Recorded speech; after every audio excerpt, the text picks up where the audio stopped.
Hey guys, welcome back to Bhoomi stocks. ಈ ಒಂದು ವಿಡಿಯೋದಲ್ಲಿ ನಾನು BCom 5th semester financial management ಸಬ್ಜೆಕ್ಟಲ್ಲಿ ಒಂದು ಇಂಪಾರ್ಟೆಂಟ್ ಕಾನ್ಸೆಪ್ಟನ್ನು ಹೇಳ್ಕೊಡ್ತಾ ಇದ್ದೀನಿ. ಇನ್ನೂ ಯಾರಾದರೂ ನನ್ನ ಚಾನಲನ್ನು ಸಬ್ಸ್ಕ್ರೈಬ್ ಮಾಡ್ಕೊಳ್ದೆ ವಿಡಿಯೋ ನೋಡ್ತಾ ಇದ್ದರೆ ಈಗಲೇ ಸಬ್ಸ್ಕ್ರೈಬ್ ಮಾಡಿಕೊಂಡು ವಿಡಿಯೋನ ಕಂಟಿನ್ಯೂ ಮಾಡಿ. ಆ ಕಾನ್ಸೆಪ್ಟ್ ಏನು ಅಂತ ನಾವು ನೋಡೋದಾದರೆ ನಾವು ARR ಕ್ಯಾಲ್ಕುಲೇಷನ್, ಆ ARR ಕ್ಯಾಲ್ಕುಲೇಷನ್ಗೆ ಏನೇನೆಲ್ಲ ನಾವು ಓದ್ಕೋಬೇಕು ಅಥವಾ ಏನೇನೆಲ್ಲ ಪ್ರೊಸೀಜರ್ಸ್ ಇದೆ, ಫಾರ್ಮುಲಾಸ್ ಏನು ಅನ್ನೋದನ್ನು ನಾವು ಈ ಒಂದು ಪ್ರಾಬ್ಲಮಲ್ಲಿ ನೋಡೋಣ. From the following information calculate ARR, average rate of return. Investment ಬಂದು 10 lakh ಕೊಟ್ಟಿದ್ದಾರೆ. Scrap value 10% on investment. Working capital 1,50,000, working life 4 years. And income or profit after depreciation tax ಬಂದು ಇಯರ್ 1, 2, 3, 4. Profit 60,000, 80,000, 1,20,000 and 1,60,000. ಇದಿಷ್ಟು question ಆಗಿದೆ. ಈಗ ನಾವು ARRನ ಹೆಂಗೆ ಕಂಡು ಹಿಡ್ಕೋಬೇಕು ಅನ್ನೋದನ್ನು ನೋಡೋಣ. ARR ಫಾರ್ಮುಲಾ ಬಂದು average annual income divided by average investment into 100. ಈ ಫಾರ್ಮುಲಾದಲ್ಲಿ ನಮಗೆ ಫಸ್ಟ್ ಬೇಕಾಗಿರೋದು ಆ್ಯಾವ್ರೇಜ್ ಆ್ಯನ್ಯುವಲ್ ಇನ್ಕಮ್. ಅದನ್ನು ನಾವು ಕಂಡು ಹಿಡಿತೀವಿ, calculation of average annual income.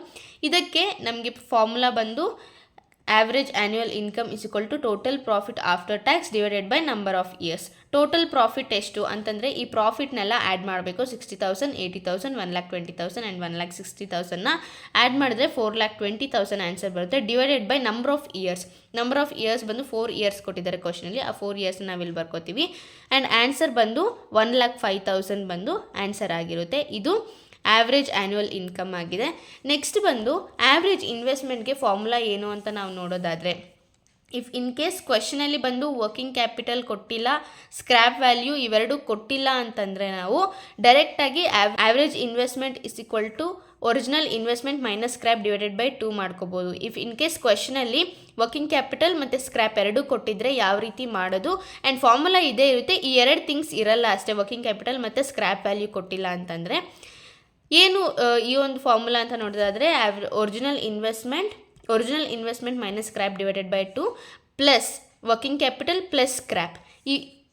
ಈ ಒಂದು ಸೆಗ್ಮೆಂಟೇ ಬೇರೆ. ಇದಾದಮೇಲೆ ಇದಕ್ಕೆ ನೀವು ಆ್ಯಡ್ ಮಾಡಬೇಕಾಗುತ್ತೆ. ನೋಡ್ಕೊಳ್ಳಿ, ಈಗ ಒರಿಜಿನಲ್ ಇನ್ವೆಸ್ಟ್ಮೆಂಟ್ ಬಂದು ಕ್ವಶನಲ್ಲಿ ಕೊಟ್ಟಿರೋದು 10 lakhs ಕೊಟ್ಟಿದ್ದಾರೆ. ಆ 10 lakhsನ ನಾವು ಇಲ್ಲಿ ಬರ್ಕೋತೀವಿ. ಮೈನಸ್ ಸ್ಕ್ರ್ಯಾಪ್ ವ್ಯಾಲ್ಯೂ ಎಷ್ಟು ಕೊಟ್ಟಿದ್ದಾರೆ ಅಂತಂದರೆ 10% ಕೊಟ್ಟಿದ್ದಾರೆ. ಆ 10% ಅಂದರೆ 10 lakhಲ್ಲಿ 10% ಬಂದು 1 lakh ಡಿವೈಡೆಡ್ ಬೈ 2 ಮಾಡ್ತೀವಿ. ಡಿವೈಡೆಡ್ ಬೈ ಮಾಡಿದಾಗ 4,50,000 ಆನ್ಸರ್ ಬರುತ್ತೆ. ಅದಕ್ಕೆ ಪ್ಲಸ್ ವರ್ಕಿಂಗ್ ಕ್ಯಾಪಿಟಲ್ ಬಂದು ಕ್ವಶನಲ್ಲಿ ಕೊಟ್ಟಿದ್ದಾರೆ 1,50,000, ಅದನ್ನು ಬರ್ಕೋತೀವಿ. ನೆಕ್ಸ್ಟು ಸ್ಕ್ರ್ಯಾಪ್ ವ್ಯಾಲ್ಯೂವನ್ನು ನಾವು ಆ್ಯಡ್ ಮಾಡಬೇಕಾಗುತ್ತೆ. ಆ ಸ್ಕ್ರ್ಯಾಪ್ ವ್ಯಾಲ್ಯೂ ಎಷ್ಟು ಅಂತಂದರೆ 1 lakh ಸ್ಕ್ರ್ಯಾಪ್ ವ್ಯಾಲ್ಯೂ ಬಂದು ನಮ್ಮ ಹತ್ರ ಇರುತ್ತೆ. ಆ 1 lakhನ ಆ್ಯಡ್ ಮಾಡ್ಕೋತೀವಿ. ಈ 4,50,000 ಪ್ಲಸ್ 1,50,000 ಪ್ಲಸ್ 1 lakh ಇದೆರಡು ಸೇರಿ 7 lakh ಆನ್ಸರ್ ಆಗುತ್ತೆ. ಇದು ಆ್ಯಾವ್ರೇಜ್ ಇನ್ವೆಸ್ಟ್ಮೆಂಟ್. ಇವಾಗ ಫಾರ್ಮುಲಾಗೆ ಅಪ್ಲೈ ಮಾಡಿ 1,05,000 ಡಿವೈಡೆಡ್ ಬೈ 7 lakh ಇಂಟು 100 ಮಾಡಿದಾಗ ARR ಬಂದು 15 ಬರುತ್ತೆ. ಇದಿಷ್ಟು ARR ಕ್ಯಾಲ್ಕುಲೇಷನ್ ಆಗಿದೆ. ನಿಮಗೆ ಏನಾದರೂ ಡೌಟ್ಸ್ ಇದ್ದಲ್ಲಿ ನನಗೆ ಕಮೆಂಟ್ ಸೆಕ್ಷನಲ್ಲಿ ಕಮೆಂಟ್ ಮಾಡಿ, ಅಥವಾ ನಿಮಗೆ ಏನಾದರೂ ಅರ್ಥ ಆಗಿಲ್ಲ ಅಂತಂದರೂ ನಿಮಗೆ ಕಮೆಂಟ್ ಸೆಕ್ಷನಲ್ಲಿ ನೀವು ಕಮೆಂಟ್ ಮಾಡ್ತಾ ಹೋಗ್ಬೋದು. ಈ ವಿಡಿಯೋಸನ್ನು ಆದಷ್ಟು ಫಾರ್ವರ್ಡ್ ಮಾಡ್ತಾ ಇರಿ. ನಿಮ್ಮ ಫ್ರೆಂಡ್ಸ್ಗಾಗಿರ್ಬೋದು, ನಿಮ್ಮ ರಿಲೇಟಿವ್ಸ್ಗಾಗಿರ್ಬೋದು, ಯಾರಿಗೆ ಅವಶ್ಯಕತೆ ಇದೆ ಅವರಿಗೆ ಈ ವಿಡಿಯೋಸನ್ನು ಫಾರ್ವರ್ಡ್ ಮಾಡಿ. ಆ್ಯಂಡ್ ನನ್ನ ಚಾನಲನ್ನು ಸಬ್ಸ್ಕ್ರೈಬ್ ಮಾಡ್ಕೊಳ್ಳೋದನ್ನು ಮರ್ತೋಗಬೇಡಿ. Let's meet in our next video. Until then, bye bye.